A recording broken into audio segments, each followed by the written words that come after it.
welcome back to my channel. Myself Shiva Prasad. I hope you are all doing great. Today we are going to solve this problem contains a duplicate. Given an integer array nums, we need to return true if any value appears twice in the array, or else we need to return false. That means all the elements are distinct. So if 1, 2, 3, 1 is the input, then we need to return true because 1 appeared twice in the input array. If 1, 2, 3, 4 is the input, we need to return false because nothing appeared twice. I hope you understood the problem statement. Let's see how we can solve. So as I said, every time, like every problem can be solved in multiple ways. Here are a few ways through which you can solve this problem. The very first approach is brute force, where the time complexity is going to be big of n square. I mean to say 1, 2, 3, 1, right? If my input is this one, so for every element in the outer loop, let's assume this is the first element in the outer loop, okay, and I'm considering it as a ith element, we iterate through all the elements in the inner loop. Okay, inner loop, let's say this representing j, and if nums of I equal to nums of j, that means there is a element which occurred twice. Okay, then you need to return true if they both are equal, else you need to return the false. That's all for this approach. So the second approach is using sorting. It takes big of n log n time complexity to perform the sort operation. So what does it mean by is, if we sort this input array, we will be getting 1, 1, 2, 3, right? So we'll start iterating from first index, then we check if nums of I equal to nums of I minus 1. In this case, it's yes, then you return true, otherwise you return false, and you keep on traversing every elements. Okay, if input is of something like this, even after sorting, then you check, is this equal to this? No. Then this moves to this. Is this equal to this? No. Then this moves to this. Is this equal to this? No. Then you are done with visiting all the ones.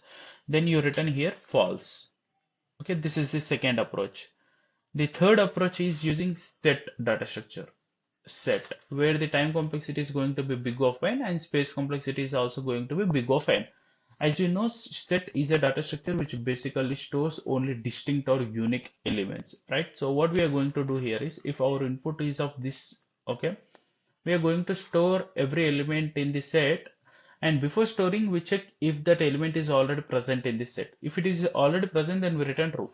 Let's assume 1 is there, no. 2, it is there, no. 3, it is there, no. Then 1, it is there, yes, then return true. And if let's assume this is 4, okay, it's not there, then you insert here. Then at the end, you're done with traversing all the, you're done with visiting all the elements, then return false at the end. Okay, otherwise if it is 1, then you return true here. So that's all the third approach, and we can quickly check the fourth approach, that is nothing but HashMap. And of course I agree that HashSet internally uses HashMap, but however it's good to learn how we can solve this using HashMap, because it's going to be an additional learning. There is no harm, right? So big of n time complexity, big of n space complexity, and we know HashMap stores values in the form of key and value.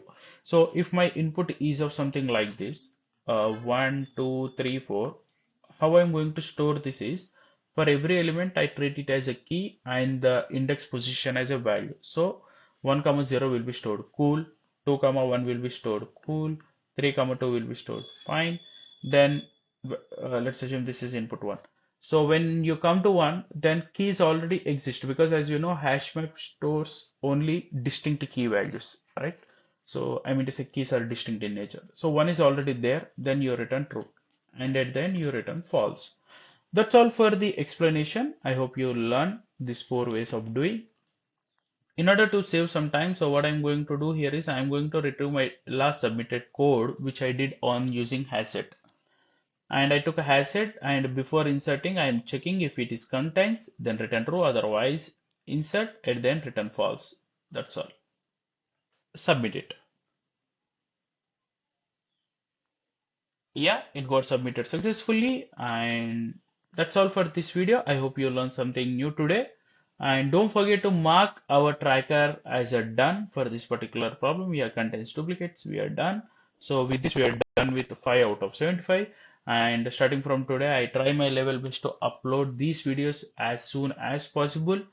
Don't forget to subscribe and don't forget to tap the bell icon so that you won't miss any new notification whenever I upload any new video. Till